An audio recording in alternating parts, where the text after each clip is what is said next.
DreAllDay.com. You're now tuned in to the best show in shows, where you learn the discipline to show up day after day to do the work, the confidence to put yourself out there boldly and authentically, and the mental toughness to continue showing up, doing the work, putting yourself out there, even when the success you've expected to achieve, you can't find it. You put all this together. Oh, actually, let me give you one more thing. And you also need the personal initiative to put all these things to work. That's the go-getter energy that moves you to make things happen instead of waiting for things to happen. We put all this together. You get the mindset, the method, the podcast known as Work on Your Game. My name is Dre Baldwin, also known as Dre All Day. Welcome to the show. The topic of today's episode is your greatest power in life, and that is your willingness to walk away.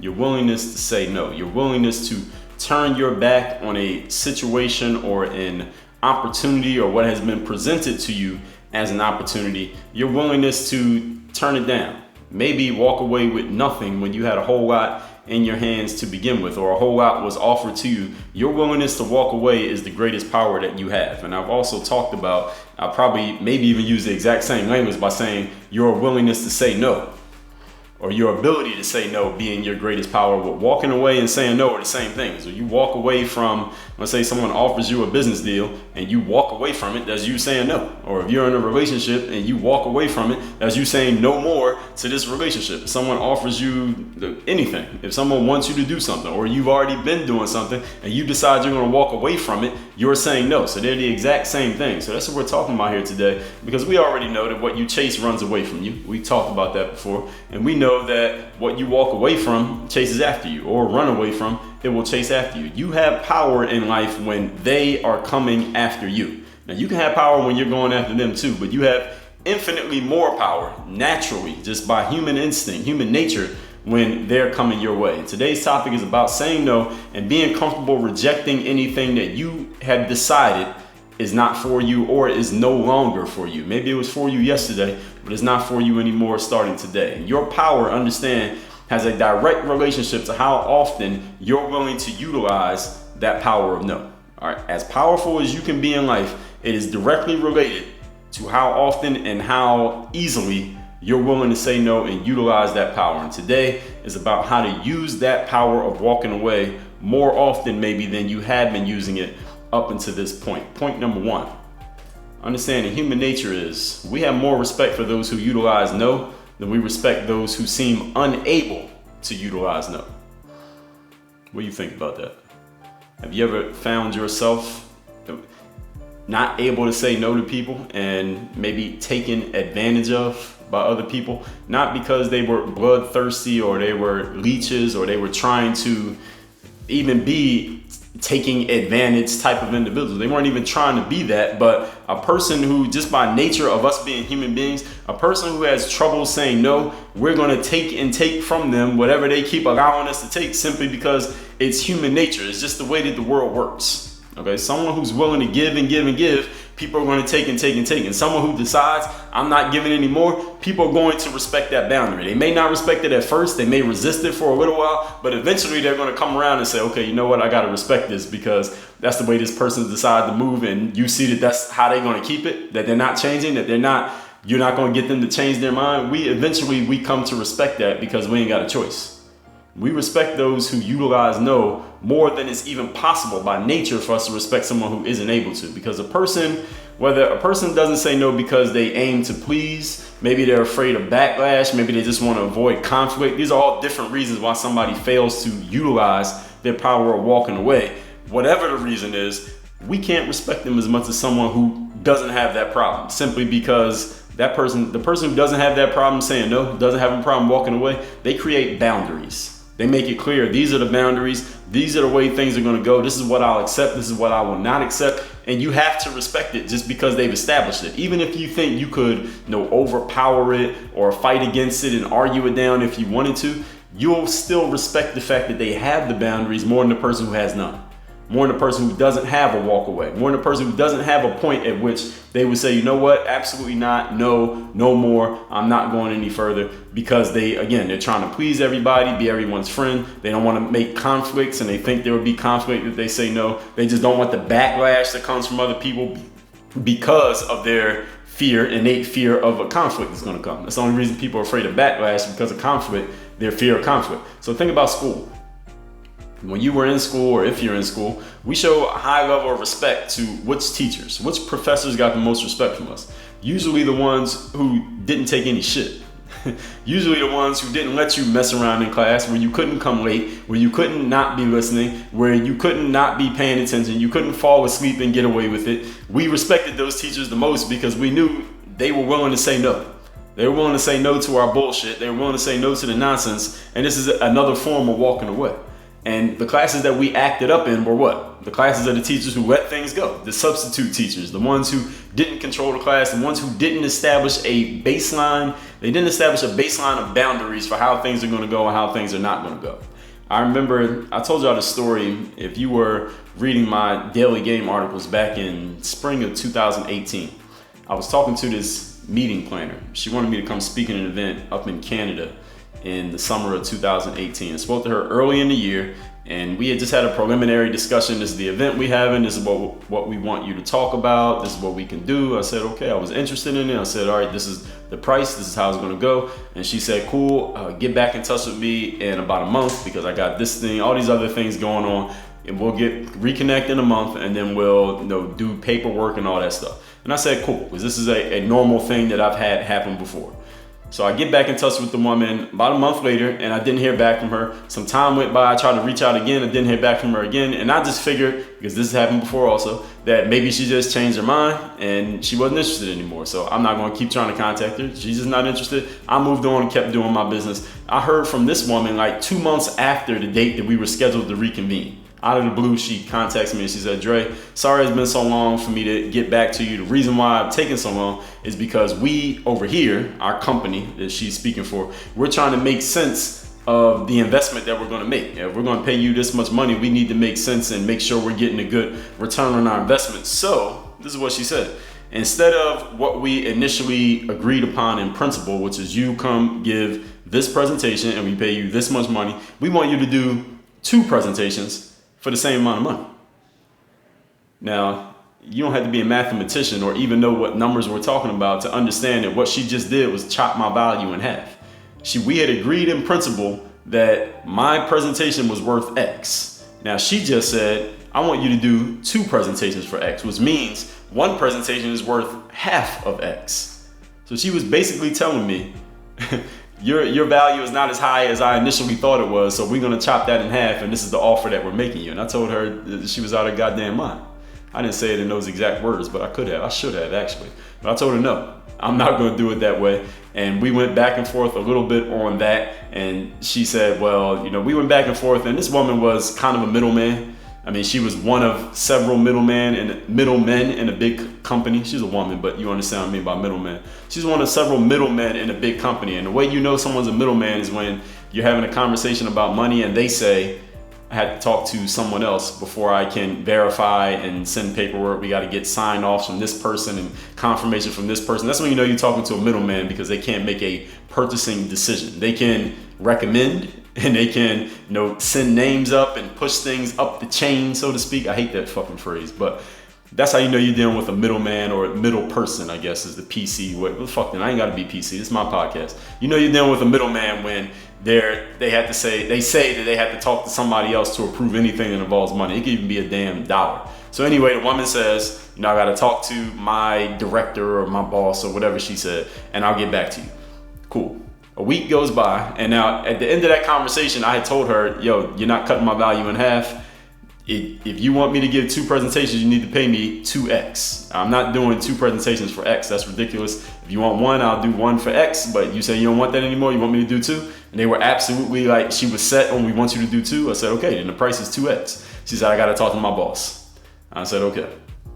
A week later, the woman reaches back out to me. Now at that point, I was prepared for her to not reach back out, because that's happened before too. When I told someone, look, this is the price, and no, I'm not going lower on that price. You're gonna either pay it or walk away, go find somebody else. And sometimes they don't come back. And sometimes they tell you that they're not gonna come back, that we can't afford that, and they move on. And I've posted something like that on my IG story before, if you follow me on Instagram, at Dre Baldwin. But the woman did come back. She came back and said, okay, Dre, look, I spoke to my boss and this is what we'll do. How about we just stick to our original deal? The original deal that we had agreed upon in principle months earlier. She said, how about we just stick to that? You do X. You do one presentation and we'll pay you X. The thing that the original agreement before they tried to chop my value in half and before all that bullshit, they just wanted to go back to the original deal. What do you think I said? What would you say? Actually, before I tell you what I said, I want to know what would you do in that situation?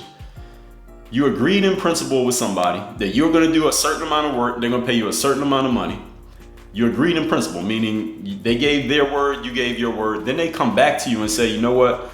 I want to do a different deal. I want you to do more work for the same amount of money. So they're basically telling you that your value is not as high as you think it is, and they want to chop into that value and make it into a fraction. And then after you stand firm and say, no, I'm not agreeing to that, they say, okay, we'll go back to the original deal that we were going to do in the first place, and we'll give you the full value that you believe you're worth. What would you do in that situation? I'm curious to know. If you're listening to this, let me know. Send me a DM on wherever you're following me on social media. Send me an email. I want to know what you would do in that situation when someone tried to they agreed, chopped your value in half, and then said, okay, I'm sorry, we'll just go back to your original deal. I'll tell you what I did. Let me tell you what I did not do. I did not say okay to that deal. Because at this point, this woman had basically told, we already know what she told me. I already said that a couple times. So I said, no, my price is not X anymore. My price is 2X. I'm not, the original agreement that we had in principle, I decided that my price went up. You got to pay me 2X now for the exact same work that we first agreed upon. And the woman came back to me. She replied immediately this time. Now, I told you it took her a month to respond, more than a month to respond the first time. This time she replied, like that same day she replied. And she said, Dre, it sounds like you're trying to alter the agreement that we originally had. Sounds like you're trying to raise the price on us and change the terms on us. She literally said this out of her mouth. And this is what people in these companies, especially the middlemen, they do this.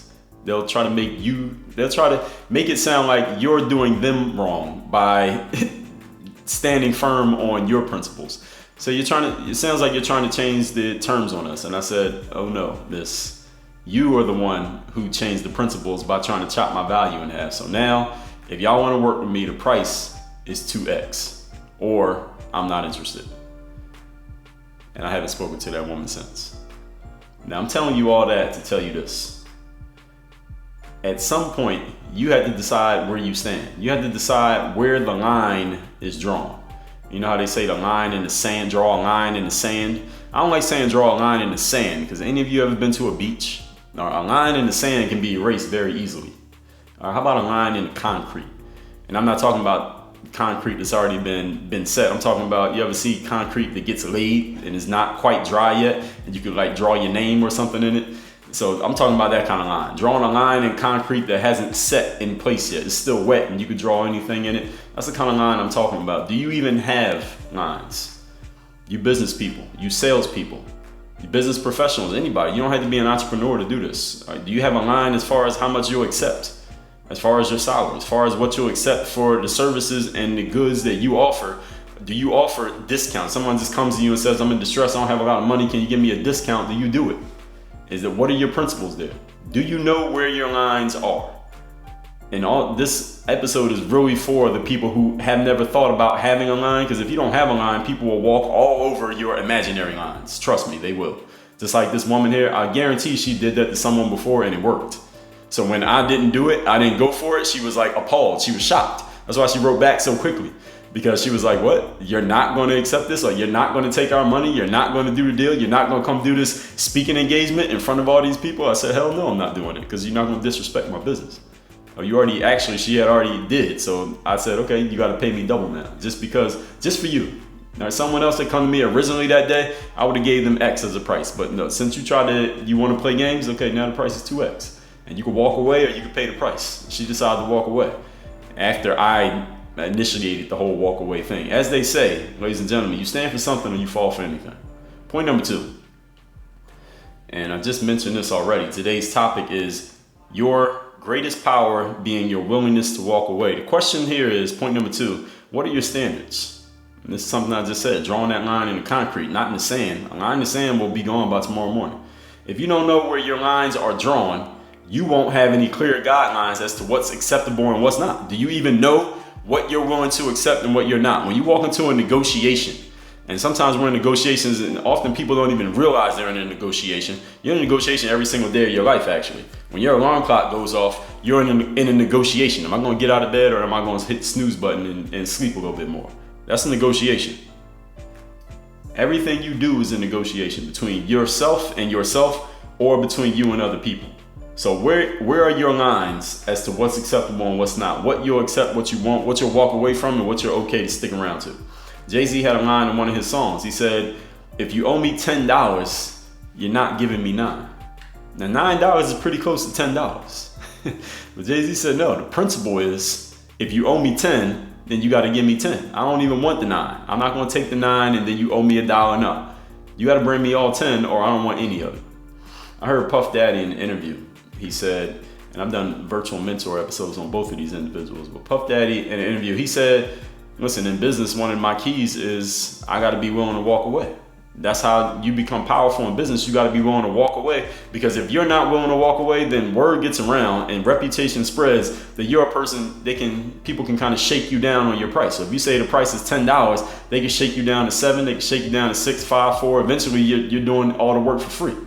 If you let people if you let yourself get tagged as a person who can be shaken down off of your principles, then you don't even have principles. So Puff Daddy said, an example he used, he said, listen, if I'm in a negotiation with a company and I tell them the number is 45 million and they won't go past 43 million, I'm walking away from that deal. I say, yo, the number is 45.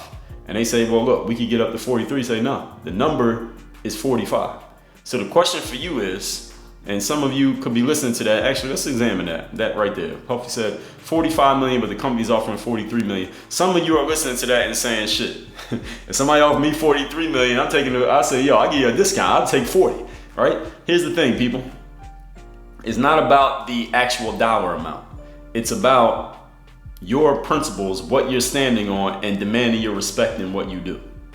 Because listen, that speaking engagement that I turned down in Canada after I told this woman the price is now 2x, that's X amount of dollars that I never got. I never made that X amount of dollars from that company simply because I didn't do that engagement, right? I could have got the money. If it was just about let me get as many dollars as possible, listen, I would have took the first bullshit deal they offered me by saying do twice the work for the same amount of money. If it was just about the dollar, but it wasn't just about the dollar. It is about the dollar, but it's not. It's about the principle of saying, listen, this is the guideline. If you want this work from me, the price is X.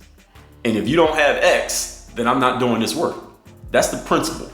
And understand, people, yes, you're gonna walk away from some deals. You're gonna turn down some quote unquote opportunities because you're only willing to accept X and you won't accept anything less than X in your life and in your business. But understand, when you have that principle that X is the number and is absolutely the number and is a non-negotiable number, people will come to respect that to the point that they're not going to come to you with anything less than X. And the word's going to get around that if you want to deal with Joe, or you want to deal with Sally, or you want to deal with Lucy, you got to come with X. And if you don't come with X, then you might as well not make that call. And that's the point that Puff Daddy was making, the same point Jay-Z was making, same point that I'm making. Jay-Z said $10, you're not giving me 9. Puff said 45 million, you're not giving me 43. I'm saying X, you're not giving me less than X. And what are you saying? Where are your lines and what are you willing to walk away from? Point number 3. Today's topic is your greatest power being your willingness to walk away. Sometimes people hear this whole idea and they agree that it sounds good. Like this all makes sense. I think most of the points that I make on this podcast, every episode, logically they sound good, right? Logically they make sense. But it's about applying them. It's more than just listening to them.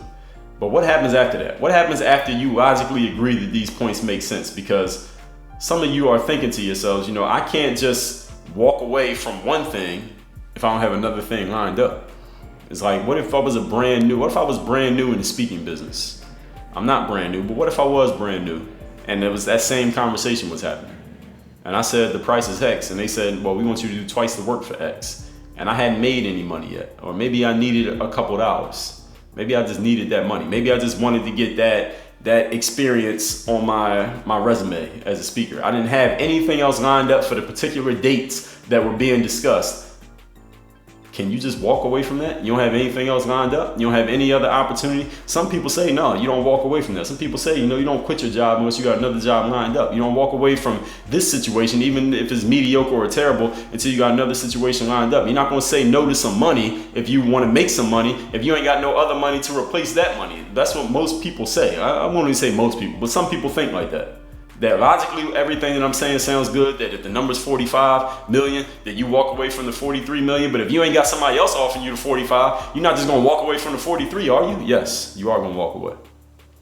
That's the whole point that I'm talking about here today. If you don't have someone else offering you the 45, you still walk away from the 43. See, this willingness to walk away, people, is a mindset more than it's a color by numbers strategy. Again, I gave you two examples. I gave you Jay-Z's example was $10.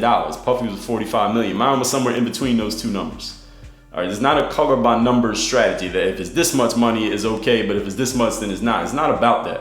It's really about the mindset and the principles that you have. It's not, okay, if this happens, then do this, and if that happens, then do that. That's not the way life works. That's why this podcast is not a prescription for you. I never tell you on this podcast, okay, if somebody does this, you do this, and if they say this, then you say that. That's not the way it works. And nobody's gonna get anywhere doing that in life, because whatever situations I've been in and whatever information I have and experiences that I share with you here, you're not gonna go through the exact same thing. You may have something similar, and there may be a parallel, and you may be able to apply much of what I say to what you do. And I would think that you can, because that's the reason why you keep listening to this podcast. But that doesn't make what I say a prescription for you. You need to think for yourself. You need to decide where your lines are. Again, Jay-Z said $10, $9. Puff said 45, 43. What about you? Where are your lines at? This is a mindset, people. Is that when you know your standards, and there are certain places at which you will not compromise. That's all it is. This is about being uncompromising on certain points in life. Are there times of compromise? Yes. Is that time all the time? No. So here's what happens. I'm gonna tell you what the result of all this is. When you know, or when it's known that walking away is the right thing, and then you do it, the right thing that they weren't able to offer, or that situation wasn't giving you, that's the reason you walked away in the first place, it appears relatively quickly thereafter. So when Jay-Z says, you're not giving me $9, the person who owed him 10 somehow miraculously comes up with that extra dollar. It doesn't take him too long to find it. When Puffy says, yo, the deal is 45 million, and that company would only offer 43, and he walks away, that $45 million offer might turn into a $90 million offer, and it comes relatively quickly, another phone call. So I want you to understand that neither of them knew that opportunity was going to come. Neither of them knew when they said no to the $9. Jay-Z didn't know that the $10 would arrive. When Puff said no to the 43 million, he didn't know that the $90 million phone call was going to happen. All right, he didn't have predicted powers of the universe that phone was still going to ring. He kind of did, but he didn't. Not literally, he didn't. Energy-wise, he did. Unconsciously, he did, and that's the reason why he was willing to walk away. So you got to be willing. See, your unconscious mind, your subconscious understands that when you walk away from something that you don't want, the thing that you do want will appear because you created a vacuum. The universe hates vacuums, as they say. The universe abhors vacuums, meaning when there's an empty space, the universe works quickly to fill that empty space. So if no one could fill the empty space in your business with the 45 million that you wanted because you walked away from the 43, the 45 million will come because you've created a vacuum in your mind for 45. Now, what if you create a vacuum in your mind for $4,500 instead of $45 million? Then you're going to get, the vacuum will be filled with $4,500. See, is what you expect, that's what you get in life. In life, we get in the long run exactly what we expect. And we get what we accept. What you expect and what you accept is what you get in life. So if you expect to get the $10, like Jay-Z said, and you won't accept the $9, you will get the $10. And you don't even have to know where it's coming from. There doesn't have to be a plan. It doesn't have to be written down. You may not be able to explain it to the bank, the person at the bank, but that $10 is coming.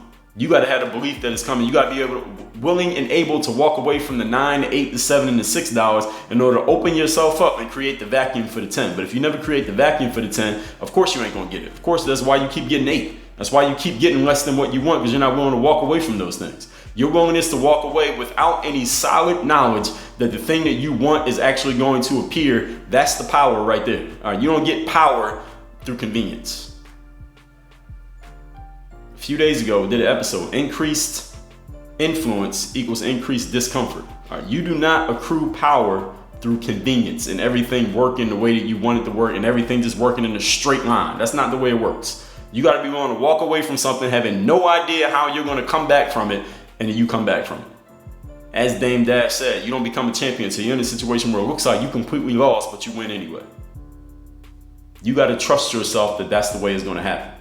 And that's mental conditioning that you build up on a day-to-day basis, which is something we cover in the game group in the personal development section. And also something you get just from listening to this podcast every day and applying what you're hearing, not just listening to it and jerking off on the feel goods, but actually applying the things that you're hearing on this podcast.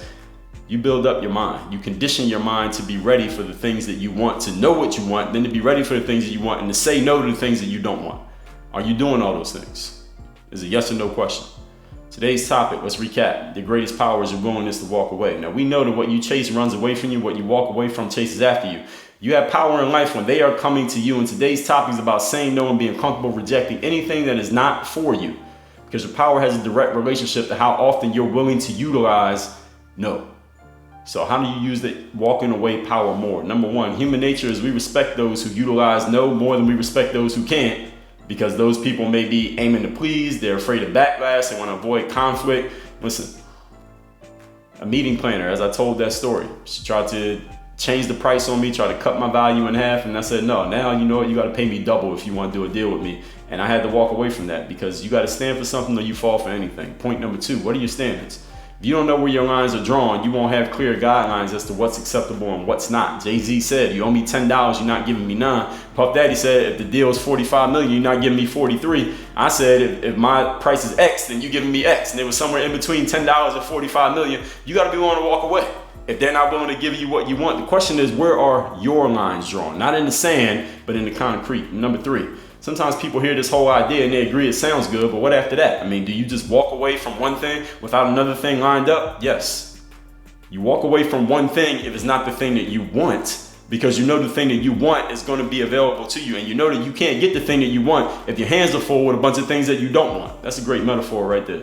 This willingness to walk away is a mindset more than it is a color by numbers strategy. It's not, if this happens, then do this. It's a mindset that when you know your standards, there are certain places at which you will not compromise. And when you know that walking away is the right thing and you do it, the right thing that you do want appears relatively quickly thereafter. But you got to trust yourself and have your mind conditioned in the right space to know that that thing is coming and not be living in fear and anxiety and stress of, damn, I got to accept lesser than what I want because the thing that I want is not around. It's not around because you're not available for it. And what's going on in the game group?